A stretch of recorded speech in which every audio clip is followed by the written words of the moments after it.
One. Hello and welcome to the Gatewatch Cast. I am your host Norman Sanzo, and joining me today is Wilson. Hey, what's up? So last week we mentioned about keeping cards in hand. So, the topic for today is How to mulligan? Yeah, how to mull. So mulligan is the act of replacing cards you do not want for cards you want by shuffling them into your deck and drawing a new set. I don't think that's the definition. I think it's shuffling your entire hand back into the deck and then drawing a new hand. Well, it depends on which mulligan style you do because as commanders, they were three: partial, Paris, and London. Yes, but most people either use partial or London nowadays. Yes. Yeah. So we'll just give you a brief explanation on what partial is. So partial mulligan is where you draw 7, you pick the cards that you do not want, put them into the bottom of the deck, and draw a new set of cards. So example, if you put in three cards, you draw 3 cards back.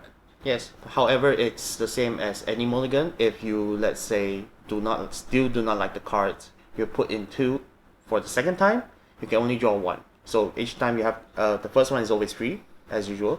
The second one, you need to go down by 1 and additional 1 each time you mulligan. Mm-hmm. And as for London, the one that is currently being used now, the way that it does is you take a look at 7. If you do not like your 7, you have to put in your full hand, shuffle the deck, and then draw another 7. But if you do not like that, do it again, draw 7, and then put 1 down to the bottom of your library. For each time you have mulligan. Mm-hmm. Well, for commander, of course, we have the rule where the first mulligans are always free. So yeah, if it's a normal game, if you mulligan 1 time, that means you have to put one to the bottom. If you mulligan twice, then 2. But in, let's say, commander, you mulligan once, you don't need to. Mulligan twice, only 1. And so on, so on, so on. Yes. So, why are we talking about this one again? Because, keeping the starting hand of any deck is important. Yes. It's like, depending on the deck, like you have mana creep and so on. If what do you have in your hand? Personally, for me, I would like to have my starting hand would be 3 lands and some rocks and so on. Anything that's easily castable or allows me to draw early game. Yep. And for me, I think it's usually 4 lands and maybe 3 stuff that allows me to accelerate my lands, so maybe ramp spells. Not really rocks. I don't like rocks because they can be easily destroyed. But I would also either keep a 1 land hand if there's a Soul Ring and 2 mana rocks maybe. It depends. Yeah. It depends on the deck style, the gameplay. I mean, if you are risking your entire game on a turn 1 Soul Ring into a Signet, then if you don't draw your second land or a draw engine or whatever it is, you're kind of going to be stuck. Yeah, stuck, and you're not going to have fun. That's true. So personally, it depends on the player and the deck style. And I do notice that a lot of CEDH players, they keep some risky hands. Well, they have to. Because I think in CDH, it's either you risk it all or you die hard. But in CEDH, there are a lot of free spells, a lot of cheat spells, so really you don't really need to keep a hand that has that much lands, usually just 1 or 2, maybe even a fetch land. They have ways to recur lands back, like in CEDH there's a very, very prominent land commander, Gatewatch Monster, prop, and there are a lot of other ways to play free spells, like Invigorate, maybe, or maybe even, what's that name? Foil? Force of Will, maybe a mana crit. Yeah, I've seen people keep 1 land hands in CEDH, but just to get screwed by a guy who can turn 1 Trinisphere. Yeah, I mean, so those are kind of the recent rewards that you have. But okay, listen. So let's go for what we have here. Last week we were talking about your Mutani deck. Multani deck. So let's use that as an example for this one. Okay. So you draw 7. What's your ideal hand that you want? Or should we get your deck to do it, for example? Sure. Give me a second. Welcome back. So we pull out some cards in our decks just to simulate what we really want. And Wilson, why don't you go first? Like, what is your turn 1 perfect cards or perfect draw? If you want it to be really perfect, my turn 1, my starting hand will consist of a Myriad Landscape, a Soul Ring, two forests, a Rites of Flourishing, and a Sky Shot Plain, and one more Rampant Growth. That is my perfect 7. Because usually I would play turn 1 Myriad Landscape into a Soul Ring, and then turn 2 Soul Ring to sack the Myriad Landscape, and then I'll turn 3 Mutani. But wouldn't your Myriad Landscape come in tap? Yes, so I go turn 1 Myriad Landscape, turn 2 Forest, and into Soul Ring, tapping the Soul Ring for Myriad Landscape to search for 2 more lands. So I have 5 mana on turn 2. So But they're all tapped. that's very interesting, because if it were me, I would play Forest into Soul Ring on turn 1. So that way I would kind of have a 4-drop on the second turn. But yours is logical because it won't be the threat on the board like the turn 1 Soul Ring means. Yes, but I set this up in a way so that I could turn 3 Mutani. Makes sense. Yeah, so I would usually have 5 power on board in that case, because I will have 1, 2, 3, 4 lands, and then the 5th one would be Myriad Landscape in the graveyard. That's my perfect hand, because I can keep ramping with Skyshot Plain, Rampant Growth, and I can keep drawing cards with Rites of Flourishing.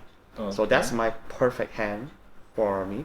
What about you, Norman? So I'm nothing that fancy. So my quote unquote perfect scenario would be something of turn 0 Leyline of Anticipation. So just play this. Who's your commander? For this deck, my commander would be Nekusar. Nekusar, the Mind Razor. Yep. Nekusar is a fun deck. Like, the idea for him is to let everyone draw. Fun is subjective. It's fun. Like, what is the best thing about Magic? It's drawing cards. Extra turns. Drawing cards, actually. But what Nekusar does is, it allows everybody on their draw step to draw another extra card. But with the caveat of whenever an opponent draws a card, they have to take 1 damage. Well, that's no fun. I mean, one life for 1 card, I say it's a good trade. That is a good trade. Yeah, but the way you play with Nekusar, that's something else. I mean, we'll see how we do next week, I think. But anyway, my perfect scenario would be a Leyline of Anticipation, 3 lands, doesn't matter what kind of lands, and then a Soul Ring, a Fellowa Stone, and in this scenario, 1 random card, and my random card would be a Rakdos Charm. So if you don't count the random card, it could be anything, but in this scenario, this would be kind of perfect in this game. So the idea would be to turn 0 Leyline, play a island or a watery grave. You have to pay 2 to come in untapped, cast for the Soul Ring, and then the Fellowa Stone. So you already are at 4 CMCs.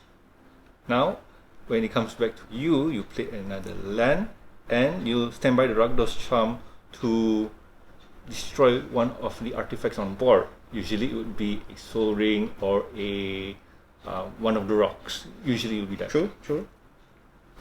So this is one of the perfect scenarios, but if I do not have that, like, one of the few things I would like to have would be a Wayfarer's Bauble, a Mystic Remora, Arcane Signet, a Thought Vessel, and a 1 card counterspell, or 1 CMC counterspell.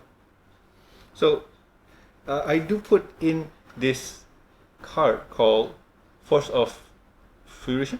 Fruition. Yeah, Force Fruition. Not because of anything. This is just an example of what would you do if you have a 6CMC spell in your hand?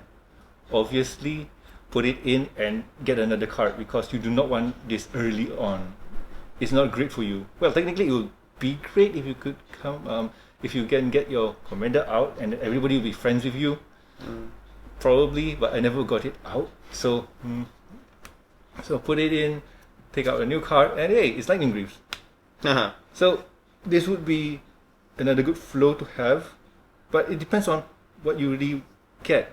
So the mulligan style does play a part, because if you were playing partial, then yes, you can have a wish list of, okay, I want to have this card, that card, and whatever card I can get. Yeah.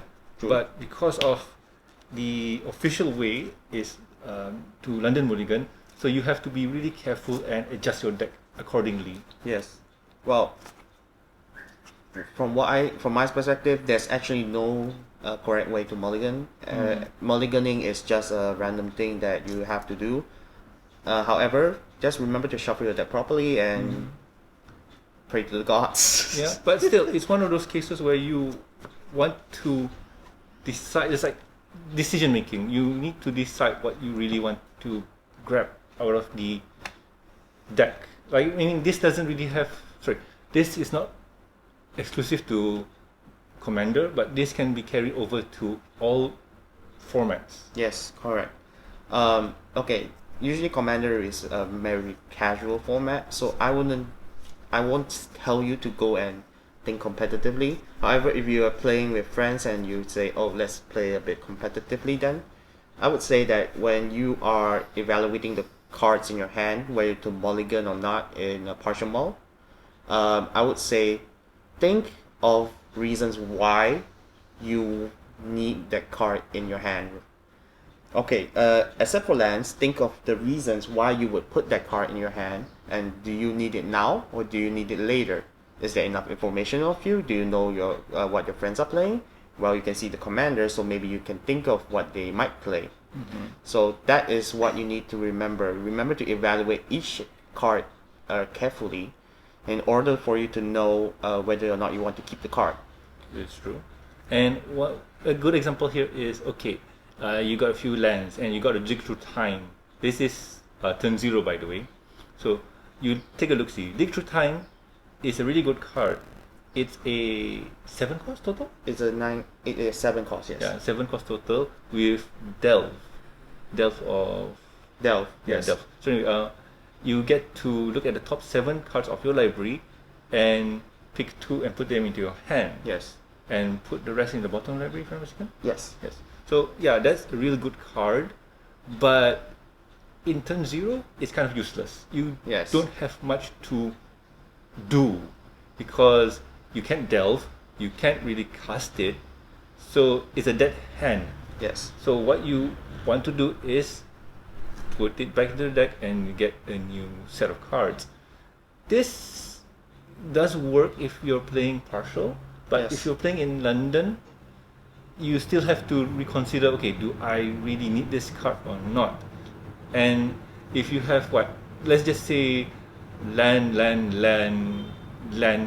mana rocks and payoff, the Dig Through Time, then yes, you can keep it because you have a lot of good ways to ramp into it. Like you can just cast it without even delving. Yeah. Well, actually, it really all depends on the scenario, as you said. And another thing about the difference between partial mulligan and London mulligan, the advice I made was for partial mulligan, which is to evaluate each card separately.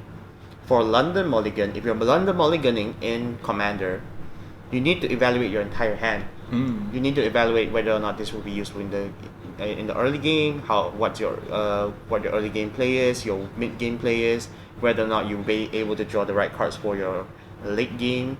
Do you have enough tutors? Will you draw the tutors, or will you be able to cast your commander fast enough? You need to evaluate all the factors within what is in your hand, and think of whether or not you want to keep it. True. And the best tip I can give you is just like look at your hand, look at the lands, and look at your cards and where the CMC is at. If you're playing in a, let's just say you're playing in a mono red deck, Yeah. and you have about 32 lands, because well, mono red doesn't really need a lot of lands. Some True. people say, I personally say go to 35. That's the borderline there. But let's just say you have 32 lands. Now you have to remember that red decks in Commander are kind of hard to pay off. Yes, I can agree with that.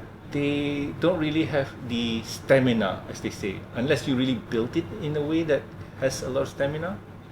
It really depends on the deck's playstyle. If let's say the deck's commander is Krenko, not boss, it's basically what Krenko does. It makes a bunch of goblin tokens and tries to rush your opponent.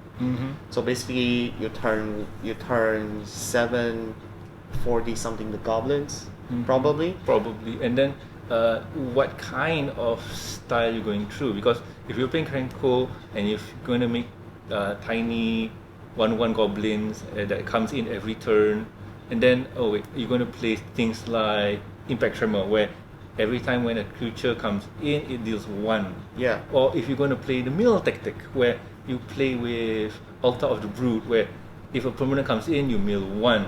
Yes. So I mean, there's a lot of ways, or there's a lot of things to evaluate and see. But Yes. in this scenario, let's just say you're going for the I want to rush in and smash face tactic. So earlier on, you're going to have a few lands, probably 3 to 4. Yes. And then you need to have a lot of 1-drops that can do something besides swinging face. Maybe mana producer or fetches or something like that. Maybe. You also have to think of your deck's game plan, because you can have multiple game plans within one deck. So a few weeks ago, or maybe last month, you did a interview with the shopkeeper Adam, right? So Adam's deck was all about Kalia. Yeah. So Kalia's his deck had 2 themes. First was aggro, which is an angel demon aggro. The second one was stacks, Yes. which is basically what he's stopping his opponents from doing whatever they want. So basically, whenever he has to draw, he has to evaluate it as well. So he evaluates whether or not he should go aggro, or whether or not he should play passively and go stacks. What you draw in your hand also determines how you further your course of action. True. That's true. I mean, like last week when we were looking at your deck, Wilson. Yes. We were talking about your deck wants to push out Multani at a fast rate. So what do we do? But Yes. your deck is designed in a way where if I don't get Multani that turn, I do have other things that can help me achieve my goals. So you have your plan Bs like Jorel. Yes, your rail allows me to turn my lands into creatures and swing with them. So basically, yes, I have a lot of lands I have 2 game plans basically. And then you do also have Avenger of Zendikar, right? Yes, Avenger of Zendikar. So yeah, those kind of tactics are kind of there for you to have a plan B. And in this scenario here, look at your hand, decide where you want to lead in. Obviously, you want to pull out your commander if you can, but if you can't, you just have to think about do I want to pull out my commander now or later? Because if I do it now, what are the risks and rewards? So it's also based on your hand and also based on the board. So for my scenario with my Nekusar, I am in the position where I have to pull out my commander. Yes. Because he is the engine that's bringing things along, and he's the extra draw thing and whatnot. But I do also have other contingencies like Kami of the Moon. So that allows everybody to draw another card on their draw step, and so on. So that helps with the draw mechanic. But the huge problem with my deck here is that I'm helping people get cards or get answers. So it's one of those things where is the board looking at you as a threat or as an ally? Yes. So that's also another thing where you have to consider there too. So yeah, awesomeness if they treat you as a friend, but if they don't, then you have to reconsider the game plan, game and so on. I mean, Nekusa is fun, but he is hard to maintain. Yes. How many CMC is he? He is a 5. He Ah. is 2 and 2 and red, Rixis. blue and Rixis, red, blue and black. Okay. Yeah, I can agree. I can understand why he's hard to maintain. But you're playing blue. Yeah, true. But at the same time too, you have to remember that You need to balance out the cards. yeah. So I mean, like, what do you want to do? There is the I think there is another commander, Oloro. Oh, Oloro yes. is Oloro is another commander. He is a 6 cost. He is a 3 and Esper. That's white, blue, and black. His job is whenever he's on the battlefield, you gain 1 life. No, You can at the pay- beginning of each of your Oh, sorry. upkeep, you gain 2 life. 2 life. Yes, 2 life. And then whenever you gain life, you may pay one any generic mana. If you do, your opponent loses 1 life and you draw a card. Mhm. Each opponent loses 1 life. Then if it's in the command zone, you get to at the beginning of each upkeep you get 2 life. Yes. So Oloro there is kind of dumb, and you don't really need to pull him out because he does the job even when he's not on the battlefield. Yes. So, real question: why put him there at all? Because well, He gains us life. true, but also it's the deck that's doing the job. So Oloro is one of those commanders where he does nothing. He's there just to fill in the color and just get that 2 life per turn. That's all. But the deck there is the engine that creates the game. Like, you need to do this, you need to do that. I need to have this, I need to have that. One of the basic combo is Sanguine Bond and Exquisite Blood. That is the automatically I win cards. Yes. Then you have to have other contingency just in case that goes away. So what will be your game plan? So probably I would go in for destroy the board, recur. I mean, there is a lot of ways to look at this. Or you could go for a probably Esper artifact commander style. Who knows? Who knows? Well, there are different ways to build Oloro, but it all really depends on the preferences of people. And yeah, the game, what you mulligan actually depends on what your deck wants to do. Mhm. And maybe we will touch on deck building in another video, maybe. Mhm. But I don't think we should touch on it right now. Yeah, I know. But bottom line is what you mulligan depends on the play style you decide and what you draw, which is your luck. So really, luck plays in a very big factor in mulliganing. True, and also deck building as a strategy. I mean, an example of an idea that I saw Game Nights did was polymorphs. Polymorph is an interesting deck idea where I think there's no lower creature CMCs. They're all high. Yes. They have to be because you want to get value out of them. Yeah, and they make tokens so that they can sack the tokens to bring them out, right? Yeah, so the idea is you need to bring big creatures in. So your deck's going to be filled with probably CMC4 higher. Maybe Eldrazi. Yeah, probably. Who knows? So one of those things where, okay, what do you look at your hand for? Do you mulligan this out and whatnot? But if you are running Krenko is one of them, but I think probably an Elf Ball deck? Krenko? No, I mean another deck like Elf Ball, mono green elves and whatever like that. Freyalis. Yeah, so those kind of strategies, you want to have a lot of 1 CMCs to 3 just to build up your board with a lot of small creatures and dorks and whatnot. So, okay, that's another way to think about it. Okay, do I keep this card or do I not keep this card and so on. So deck building is also part of the mulligan tactics. That's true. But I think that deck building doesn't. It really depends if whether or not you see your CEDH or not CEDH. Then it depends. If you are really CEDH, then your deck building would be very different from casual EDH players. Because the way that casual EDH players build is, oh, this card's cool, I want to try it out, and I put it in the deck. For casual, for competitive, there's a meta. So people, they even have my friend. He says he has a sideboard where he says, I really need to see who's the my opponent's commander. Then I side the cards in. So and then he will side in those cards that really doesn't really counter them, but really helps him with his game plans. And then he will try and put them in, try to mulligan until he gets it, even if he has the mulligan to 4. And if he does, he just plays it, and he is a very aggressive mulliganer.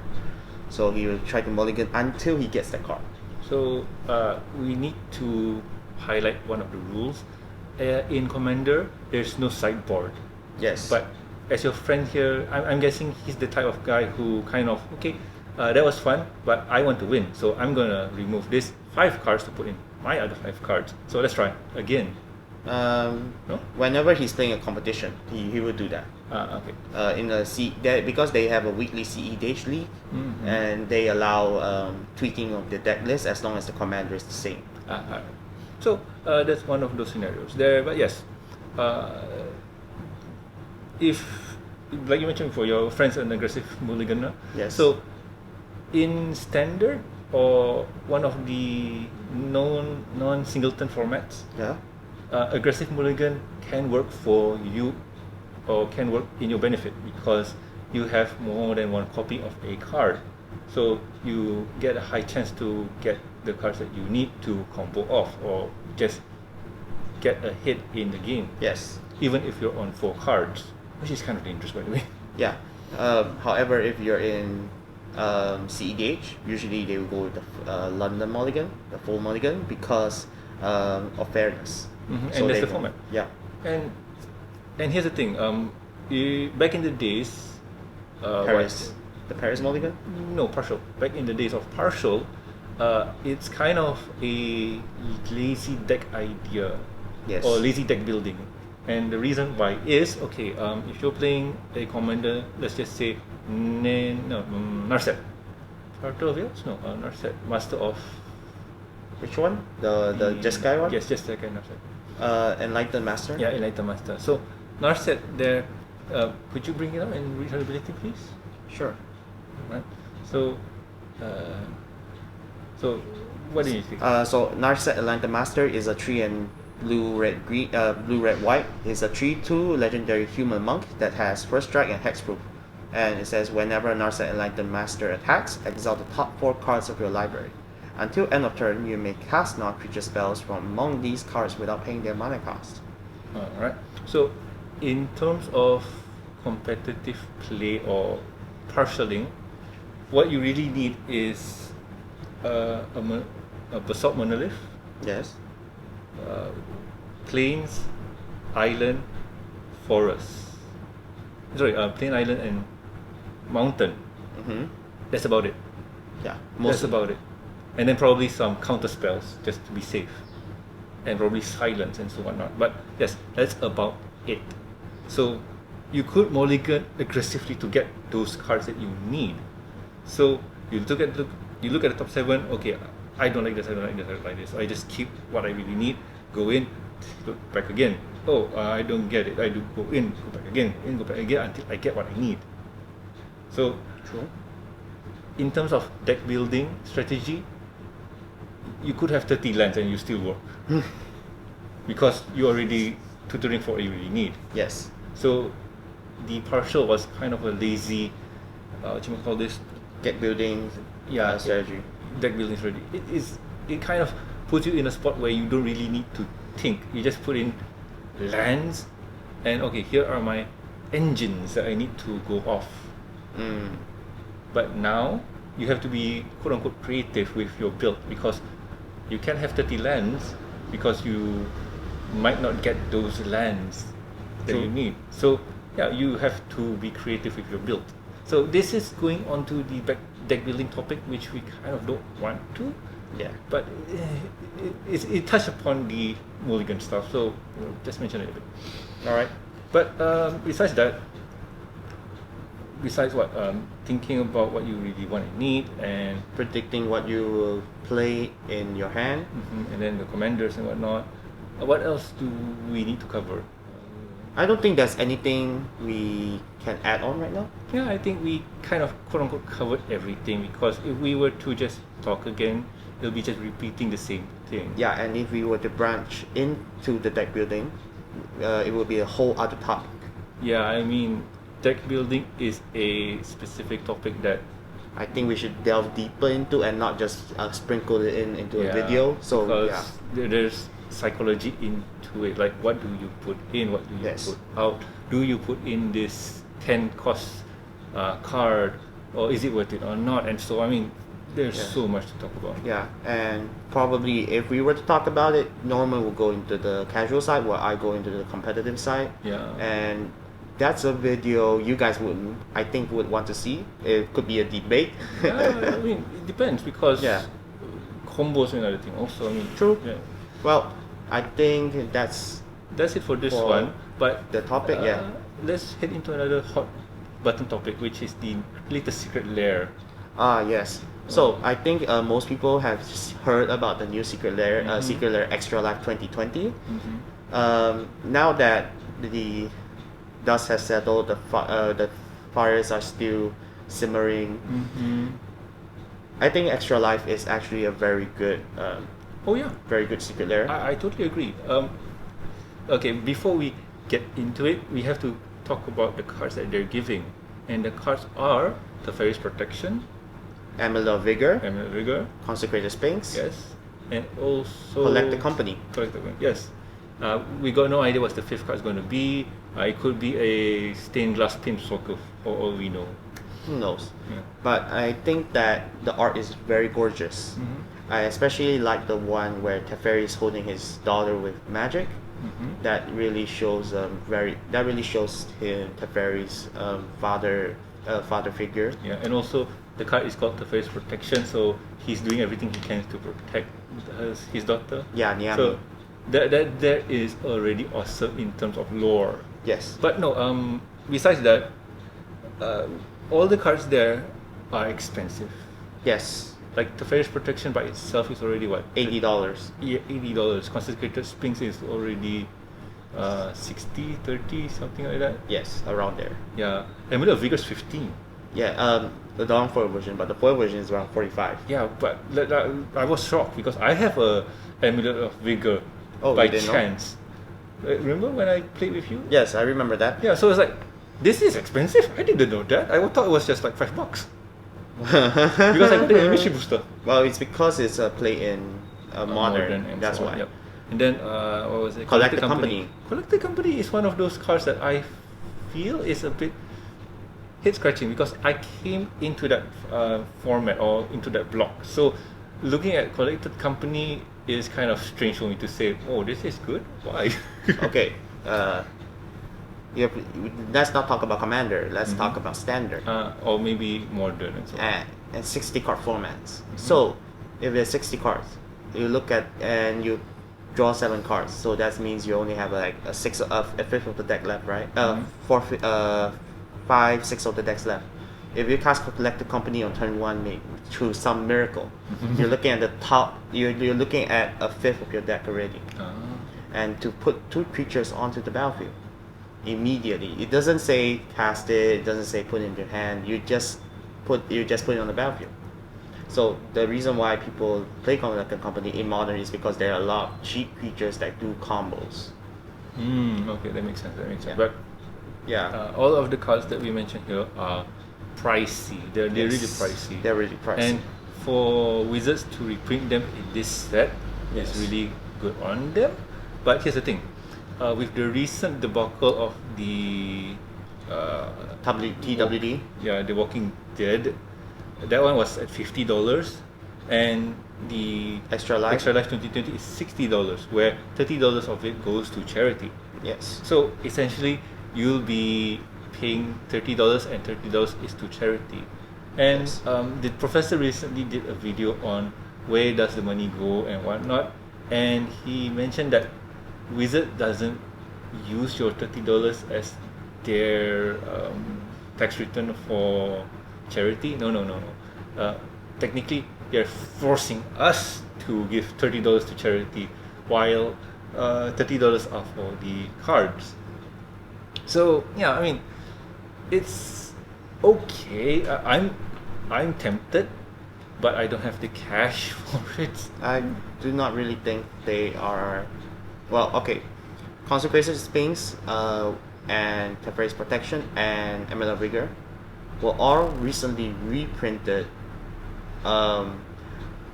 in both Mystery Booster and Iconic Masters, so they are more affordable. Of course, $60. It's a cheaper price to pay for these four cards, but in my opinion, it's okay. For us who doesn't really have that much access to it, it's harder for us to get. We won't really try to spend the money on it. Oh yeah, I mean, But if you're American or European or Singaporean, or Singaporean, and you can get it at base value, which is $60, I'd say go for it. yeah. But here's the thing: remember that you're helping a good cause for this one. So $30 will go to the Extra Life Charity.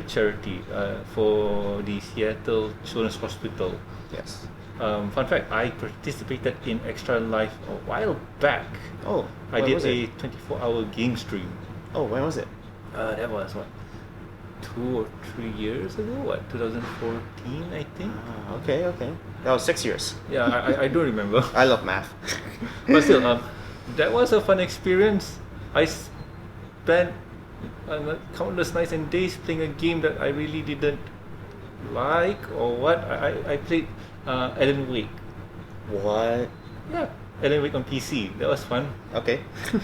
That was fun, but I wish it was now, because I could have played Among Us or Fall Guys or Overwatch. Well, we can stream Among Us. Oh yeah, true. But one of those things where I need to buy it.